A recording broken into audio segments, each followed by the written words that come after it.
Welcome to a new deep dive. This is where we take the source material you've brought us and really dig into what's most important for you to know. That's right. And today, we're getting into a really fascinating text. It's called New Worlds for Old. Okay, New Worlds for Old. And the author. Well, he calls himself a socialist, but, and this is important, he makes it clear he's not an uncritical one. He's really looking at it with open eyes. Right. So what kind of big ideas does this book tackle? Oh, fundamental questions. How do we actually measure social progress? Why is there still so much poverty? What's the deal with private property? And maybe most importantly, could society be organized, well, differently? Okay, so our mission here is to unpack all of that. We want to see the world through the lens this author provides and help you pull out the key insights, the things he really wants you to think about. Exactly. It's about understanding his perspective. So where does this author come from? What's his background with this subject? Well, he tells us he's got this deep personal interest. He's studied the socialist movement intimately, both in Great Britain and America. So he's not just an academic looking from the outside. Not at all. He says he's met the leaders, he's joined the groups, attended meetings, even experimented in socialist politics himself. He's really been in the trenches, so to speak. Which gives his perspective a certain weight, I suppose. It does. And that's probably why he's so upfront. He calls socialism, and I'm quoting here, a very noble but a very human and fallible system. Fallible. Yeah, he finds the spirit hopeful, definitely, but he also acknowledges its inadequacy and error and, the limitations of the people involved. It's not hero worship. It's grounded in experience. Okay. So where does he start in the text? What's the first big idea? Right away, he jumps into this whole question of social progress. He seems quite frustrated with people who just deny it's happening, or those who say, oh, it's just some like mechanical force, nothing to do with human goodwill. Interesting. How does he make that argument? Well, one way is by tackling how we often idealize the past. People romanticizing, say, the 13th century or the age of the Antonines in Rome. Ah, the good old days argument. Exactly. And he says, look what people do. They compare the absolute best things from back then, the fancy clothes, the art, the philosophy, with the absolute worst things happening now. And that's not a fair comparison. Not at all. They conveniently forget the brutal realities of the past, like medieval law or the slums and cruelty that were part of life, even in imperial Rome. So he's not saying nothing has declined. No, he admits, sure, maybe art in one period wasn't as great, or architecture or language perhaps. But his point is that's just isolated eminence, as he calls it. Doesn't mean everything is worse off. It doesn't cancel out the broader picture. Right. Human effort keeps going. Some people will always achieve amazing things in specific fields, regardless of the overall state of society. So if he pushes back against idealizing the past, what does he assert about progress? Does he think it's real? Oh, absolutely. He firmly believes there is a continuous accumulating betterment in the lot of men. He's quite definite about it. And does he give examples? He does, and they're quite thought-provoking.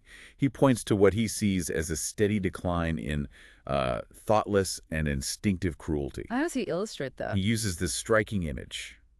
Think about an old woman or a cripple. He asks, would they have been safer among a crowd of, say, low-class children in any previous age than they are today? It makes you pause. That is a powerful point. What else? He also talks about a sense of justice that he feels is quicker and more universal now, and he lists specific major evils that have largely disappeared from Western Europe and America. Like what? Things like the constant insecurity of private wars, the dual overt slavery he stresses, overt chronic local famines, the really big plagues. These were constant features of life before. It's easy to forget how common those things were. It is. And he draws this stark contrast. He says, look at today's tawdry advertisements. Yeah. Okay, they're annoying. But less than 200 years ago, you might have seen gibbets and rotting heads on Temple Bar in London. That's a measure of change. Wow. Okay. So his conviction is strong. The world is a better place for a common man. The experience available is wider and richer and deeper. What kind of experiences? He points to things we take for granted. The huge number of people who can travel freely, read freely, think freely, speak freely. These are massive changes. And he mentions homes and children, too. Yes, he points to the quite unprecedented numbers of well-ordered homes and cared-for, wholesome, questioning children. And he makes this bold claim that if you look at the sum total of human effort over the last 30 years in philosophy, art, Science, invention, statecraft, basic humanity, it matches or even beats any other period in history. Okay, so he paints a picture of real significant progress, but knowing he's a socialist, I imagine he doesn't stop there. Absolutely not. He immediately pivots. Despite the progress, he's acutely aware of the immense suffering that still exists right now. And he doesn't hold back in describing it. No, he paints a pretty grim picture. Children in farming areas dragging themselves from filthy hovels to work in the mud and wind. Does he use data to back this up? He does, and it's quite shocking. He cites a specific report from the London Education Committee in 1905. Just one school. Over 80% of the kids didn't have enough clothes. Over half were unwholesomely dirty. 11% had lice. Over half the infants were infested with vermin. That's appalling. It is. And the report even showed that the poorly clothed boys were physically smaller, lower weight and height than the better clothed ones. And the impact isn't just physical, he suggests. No. He asks you to think about the mental and moral dwarfing that must go along with that kind of deprivation. He also pulls these heartbreaking, sort of bare sketches from an Edinburgh charity report. What do they show?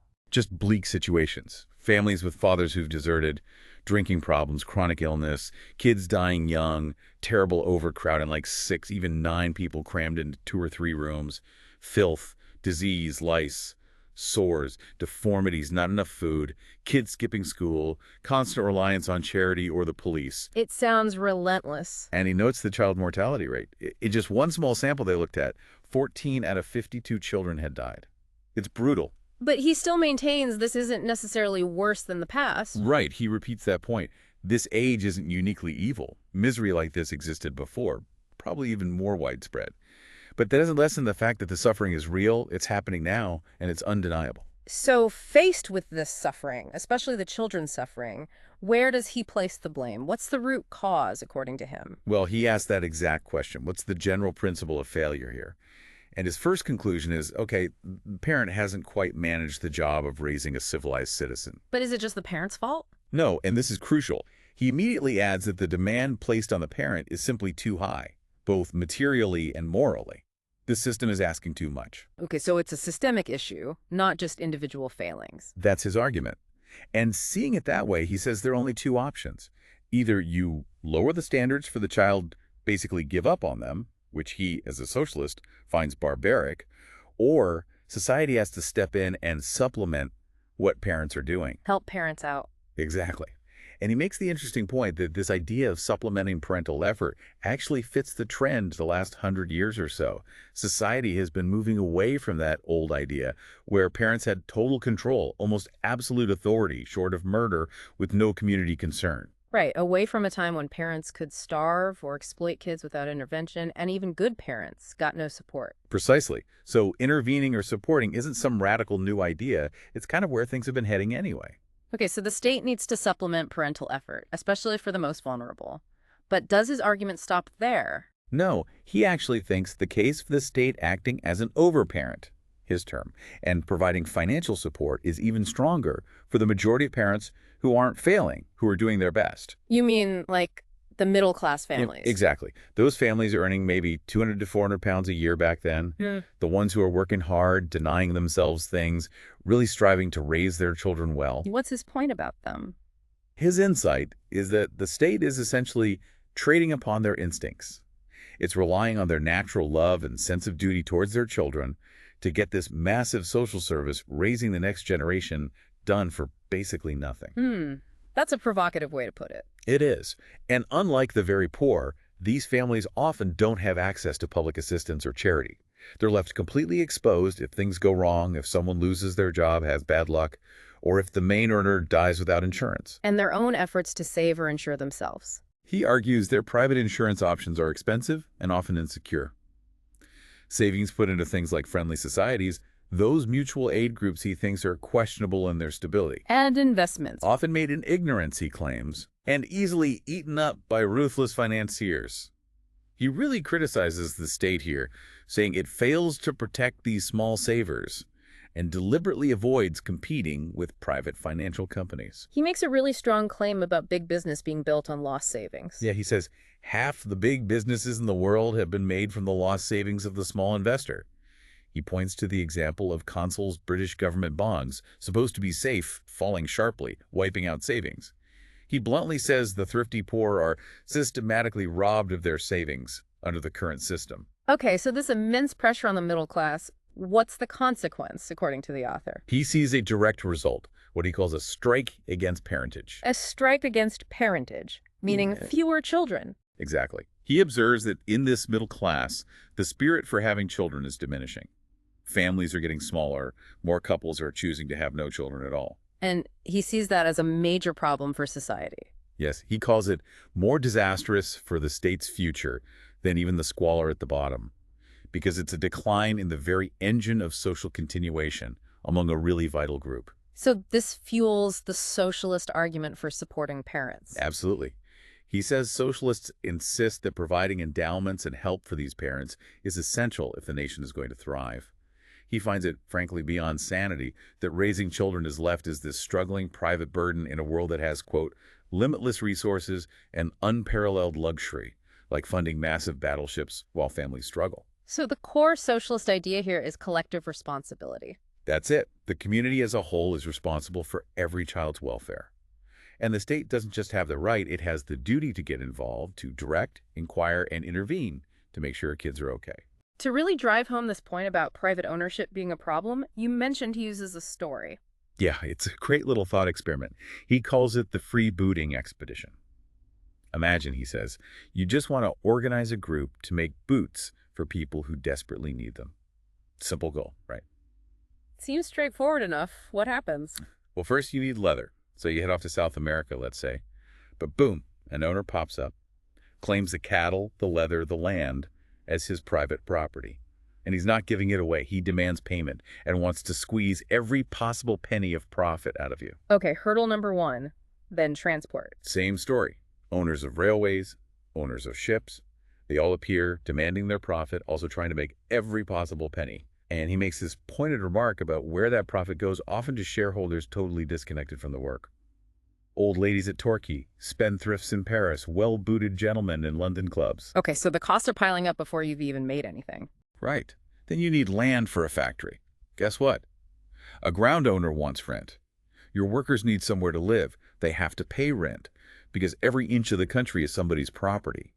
Even the food and clothes your workers need have already had profits and tributes paid to various owners along their supply chain. So by the time the boots are actually made, they end up costing £1 a pair, which, he points out, is way too expensive for the very people you were trying to help in the first place. So the conclusion of this story is that private property, especially in land and natural resources, these obstructive claims directly block attempts to organize things for the common good.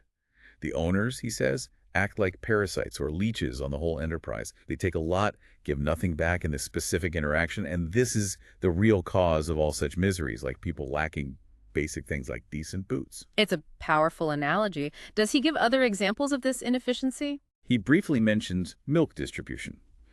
Multiple private companies with overlapping wasteful routes, all covering the same streets. Classic inefficiency driven by private competition rather than rational organization. But it's not all criticism, is it? Does he see any signs of change happening already? Yes, he does. He argues there's already a noticeable shift underway, a move away from the idea of absolute private ownership in certain areas. Where does he see that? He points to what he sees as a growing public determination to keep essential services in public hands. Things like water, gas, trains, trams, electricity. And he gives examples again. Oh yeah, very specific ones for his time. He contrasts the deplorable spectacle of ruin and inefficiency of a specific private railway, the Southeastern Company, complaining about its old trains, bad service, terrible punctuality, even station roofs collapsing. Wow, not a glowing review. No, not at all. And he links this directly to private ownership. He says the owners are just trying to prop up the falling share price, not actually serve the public well. He thinks most British railways at the time were showing similar signs of decay. And the contrast. He points to the public electric trams run by the London County Council, calling them civilized by comparison. Okay. Any other areas? He looks at the alcohol trade, the licensed drink trade. He argues that private ownership here inevitably encourages heavy drinking because profit depends directly on volume sold. Makes sense. He even says the temperance movement itself is being forced to see that private ownership for profit is the ultimate evil they need to fight. He quotes someone saying this leads straight to thoroughgoing socialism for the drink trade. He even mentions a bishop applying the same logic. If private profit is bad for drink, maybe it's bad for milk, meat, bread, housing, even selling books. Interesting. So this leads him to a broader conclusion about private ownership. Yes, his second main generalization. Hmm. The whole idea of private ownership has become enormously and mischievously exaggerated. Exaggerated how? It's been extended to things that, he believes, should rightly belong to everyone, the inheritance of the whole race. And this exaggeration causes all sorts of problems: obstruction, waste, lost opportunities, misery, cruelty, injustice. And beyond the practical problems, there's a moral dimension too. Absolutely. He argues that a system built on private ownership fundamentally promotes the spirit of gain over the spirit of service. Spirit of gain versus spirit of service. And he thinks this taints everything. It undermines human honor, dignity. It forces people into situations where monetary need dictates everything, selling your art, your skills, maybe even yourself, just to make money. He uses this dramatic image, calling it a sacrifice to the minotaur of private ownership. Now, any proponent of socialism knows they'll face counter-arguments. Does he address the common criticisms? He does. He tackles several head-on, dismissing many as just a profusion of claims invented during anti-socialist campaigns. What's a big one he addresses? The classic claim that socialism abolishes the family. He calls this an absolute inversion of the truth. Okay, strong words. What's his counter? He argues socialism actually insists that women and children are not private property. It demands women be equal citizens, and that having children should be a considered act, ensuring they have known worthy parents. It's about responsibility, not abolition. So what about marriage itself? Beyond setting minimum standards for health and the welfare of children, he says socialism is basically neutral on how long marriage lasts, or its specific form. That's left to custom, religion, social norms. The state's only concern is the baseline welfare. What about the religion argument? That socialism is anti-Christian. He pushes back hard against that, too. He asserts that real Christianity involves practical socialism. He mentions clergy who agree and suggests maybe the Catholic Church's opposition was aimed at a specific anti-Christian version of socialism, perhaps Marxist atheism, not the kind developing in England. He sees the link between socialism and secularism as historical accident, not essential. Yeah. Okay, and the big one, property. Does socialism mean no private property at all? He clarifies this carefully. First, he points out that even now, property rights aren't absolute. There are always limits. Then he says socialism would ungrudgingly sustain private property in genuinely personal things: your books, art, furniture, your home. He even argues the average worker might have more secure personal property under socialism than they do now. Saving money wouldn't be prevented, nor lending. But what about things like banking or land? Well, he does question usury making profit from lending without sharing the risk. He envisions the state potentially taking on roles like the main banker, the universal landlord, the universal insurer. The state, in this view, represents the long-term interests of the species, the permanent thing, providing stability. So private ownership of land and resources would go. Yes, that's the idea. But he suggests it would be replaced by new kinds of rights for people who actually use and improve things. Like, if you establish a vineyard on land, you'd have secure tenure, a right to be there and benefit from your work, only being moved in rare cases with proper compensation. He even suggests the state might end up being a more generous landlord than private ones. Let's circle back to the middle class. He painted a picture of them being squeezed. How does he see their financial situation playing out? He really hammers this point about the small investor and the small business owner. He says they are systematically deprived of their savings by these big financial operations. Can you give an example he uses? He mentions things like sharp drops in the share value of companies like the British Electric Traction Company, noting the small investors often suffer the worst percentage losses. He also brings in a U.S. example, the Chicago and Alton Railroad. What happened there? He describes it as a case study in how huge fortunes are made using corporate power, things like paying dividends out of borrowed money, manipulating the accounts, juggling books, and inflating the company's value on paper, waddling the stock. He's very clear. This is taking money from stockholders, investors, or customers. He calls it the fruits of robbery. And what about small businesses, like shops or lodging houses? He calls them social destructors. It sounds harsh, but his point is they attract the life savings of hopeful people, maybe retired servants, widows, young couples starting out. But the competition, the rent, the debt, It's an impossible struggle for most. They inevitably end up as broken-hearted failures. But someone profits. Oh, yes. He points out that the wholesalers who supply these shops and the landlords who own the property often do very well, sometimes even encouraging these doomed ventures. The small owners lose everything, but the system itself, feeding on this constant turnover of failure, sustains the profits for others. But he's not advocating just seizing property, is he? No, he's careful about that. He acknowledges most current owners acquired their property in good faith under the existing rules. A sudden, overnight abolition would be a dreadful catastrophe, he says. But the trend is clear in his view. Yes, the relentless process of big eats up the small. Small factories close, small shops survive on crumbs left by big chains, small local professionals get pushed out by specialists, big organizations grow, forming trusts or becoming public monopolies. And this applies to savings, too. Same logic. Big eats little. The small investor is just vulnerable, at the mercy of large, often opaque financial forces. The dream of secure, independent small investment. He calls it an illusion. Too often, he argues, those small savings just end up padding the pockets of the rich. So the inevitable outcome for the middle class as a class is disappearance. Individuals will survive, sure, by finding roles within the new, larger organizations. But the old system of widespread small, independent businesses and investments is dying. And these new large organizations, they can only be one of two things: privately owned monopolies, plutocracy, or publicly owned services, socialism. He uses the butcher example to illustrate this. Right. The little independent butcher shop, doomed. It'll be replaced by large, centralized operations. The butcher himself becomes an employee. The only real question left is, who's his boss? A private corporation or a public authority? The old way is simply fading away. So this leads to a really crucial choice, doesn't it? Especially for that middle class he's been talking about. Exactly. He puts it very directly. Which is the better master for you? The democratic state or a combine of millionaires?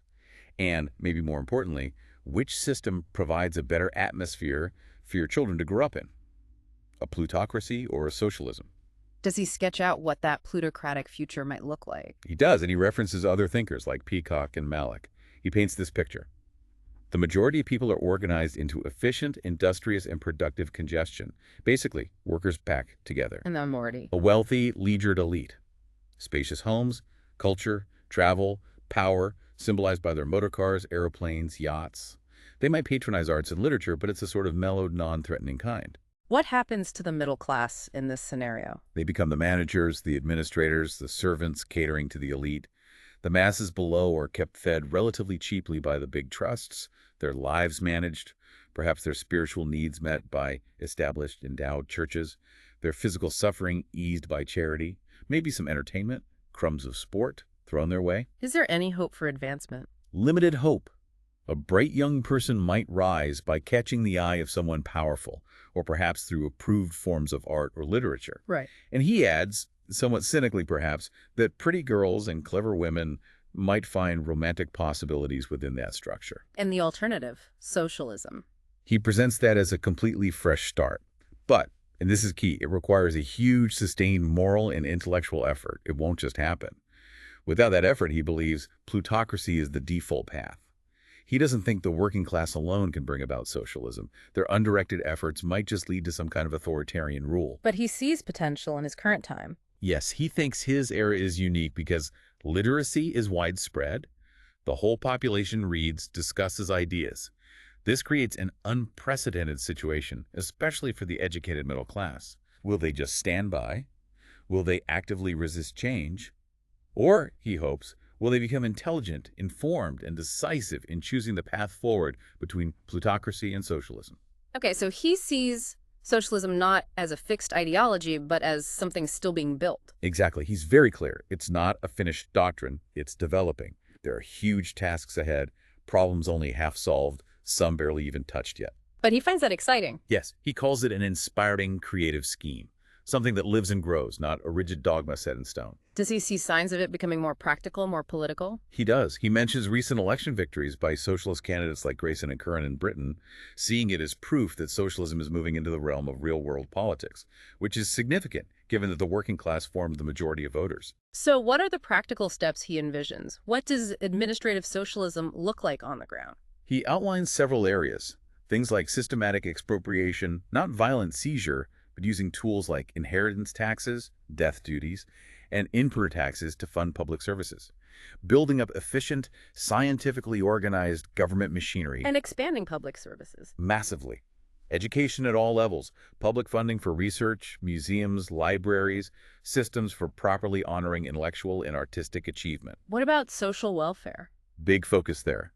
School reforms, keeping kids in school longer, providing meals, public baths, parks, playgrounds, creating a unified public health service to replace the messy patchwork of charities and private doctors, recognizing the state's role in citizen welfare like support for mothers and children, old age pensions, and generally raising the minimum standard of life through factory laws, minimum wages, things like that. He mentions the Fabians, Sidney Webb. What was their role? He credits them, particularly Webb and the Fabian Society, with emphasizing gradualism and the need for practical administrative methods. They argued that new institutions had to grow out of existing ones. Historical continuity was key. So less revolution, more evolution. Pretty much. Less focus on chess notes and red flags, as he puts it, and more on the hard graft of building workable systems. He notes this annoyed the more revolutionary socialists. Did their approach have successes? Yes, especially in municipal government. He gives Webb huge credit for saving London's utilities, water, trams, electricity, from being completely handed over to private companies, instead bringing them under public control. But he also sees downsides to this purely administrative focus. He does offer a critique. He worries that focusing only on organization led some Fabians to think socialism could just be implemented quietly, almost sneakily, without needing broad public enthusiasm or understanding. And the problem with that is, In practice, he says, it sometimes led to the wrong people getting elected in unsuitable areas, people who weren't really prepared or capable, and that ended up discrediting the socialist idea.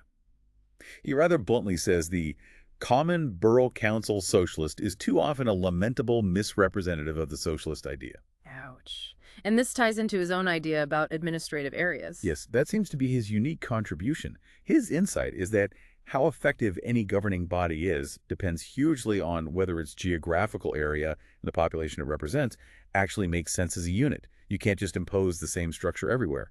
So for him, a scientific reconstruction of the methods of government is a crucial and often overlooked part of making socialism work. But this focus on administration, on bureaucracy, doesn't he worry it might lack soul, lack energy? He does. He uses this metaphor of it being like a palace without living rooms, all offices and no heart.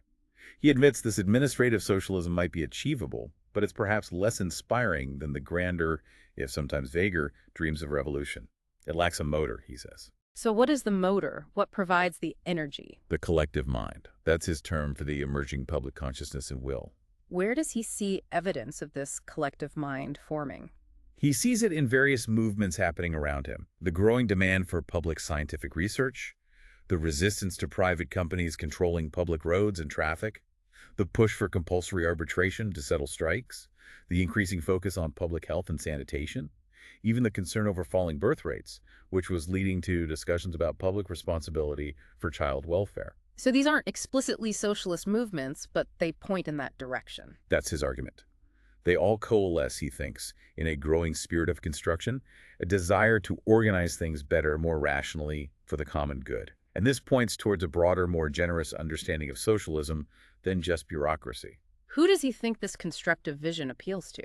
He specifically mentions the constructive professions: doctors, engineers, architects, scientists, agriculturists, people whose main drive is to build, create, and solve problems. Why them particularly? Because, he argues, they constantly feel frustrated by how private profit motives limit their ability to do the best possible job.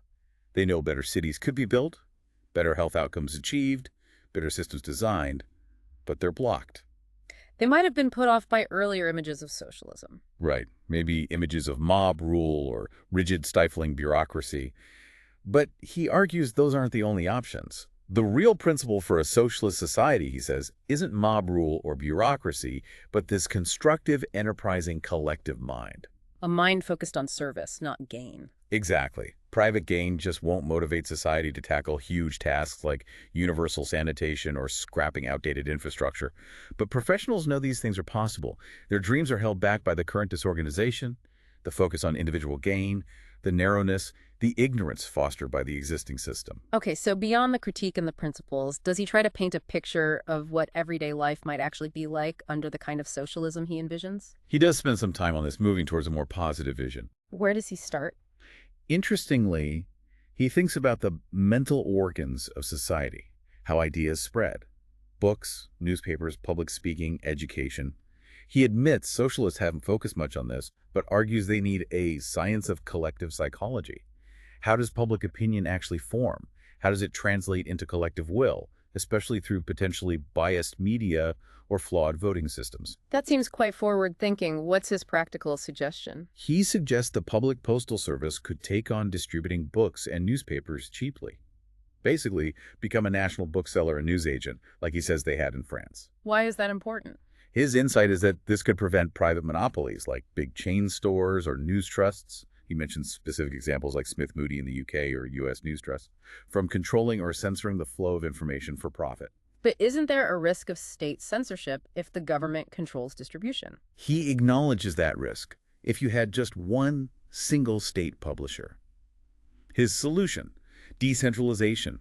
Rely on large municipal governments. Let cities compete. Take pride in publishing high-quality work, supporting writers, selling books worldwide with their city's emblem on the cover. Competition based on quality and civic pride, not just profit. Like how decorative arts were being revived through public initiatives. Exactly. He hopes the same could happen for publishing. But, and this is crucial, he insists that independent private publishers and printers must still be allowed to exist and use the public distribution network. It's not about state monopoly, but breaking private, profit-driven monopoly. That's interesting he focuses on books and news so much. He thinks it's vital and often overlooked by socialists who focus more on, say, municipal coal or milk, which he also supports, by the way. Okay, what other systems does he see being organized collectively? He lists 4 main areas he thinks are ready for organization now. 1, public education at all levels, including research, libraries, museums, arts, and ways to honor intellectual achievement. 2, utilities light, heating, water supplied efficiently near cost price, maybe shifting towards electric heating and away from coal, but with an honest public coal service if needed. 3, housing ensuring better homes and that married couples can have their own place. And 4, food and general goods. How would buying food and goods work? He pictures the typical housewife still buying with cash, but doing so from large, efficient, publicly owned businesses.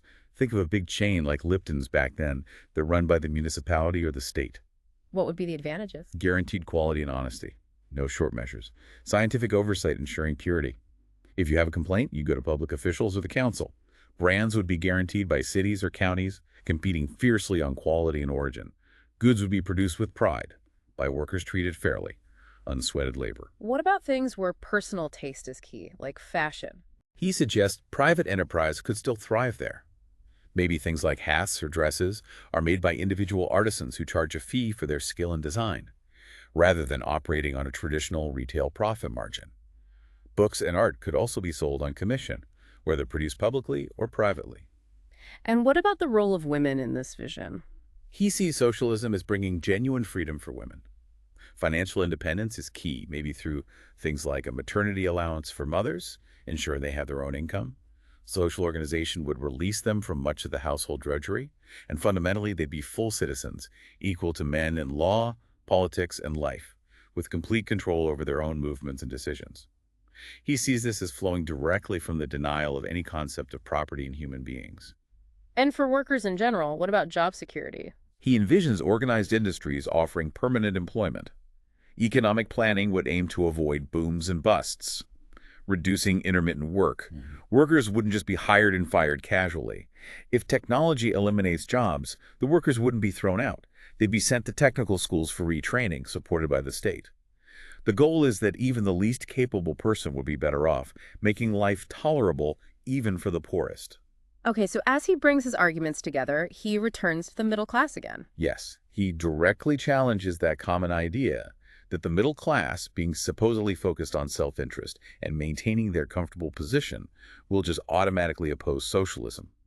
He believes there's more nobility in that class than they're often given credit for. What's his hope for them? His hope is that their very refinement, their education and sensitivity will actually lead them to turn against the system that created their privilege once they fully recognize its connection to the misery of others.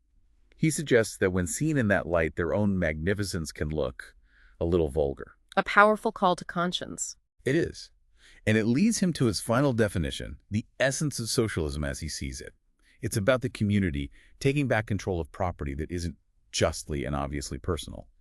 And most importantly, it's about substituting the spirit of service for the spirit of gain in how society operates. Right. So we've really journeyed through this text, New Worlds for Old. We've looked at the author's quite nuanced view on progress, acknowledging it's real, but pushing back against complacency. And we've delved into his pretty stark descriptions of the poverty and suffering that existed alongside that progress. And his core argument, really, about private ownership, how he sees its exaggeration as this major obstruction.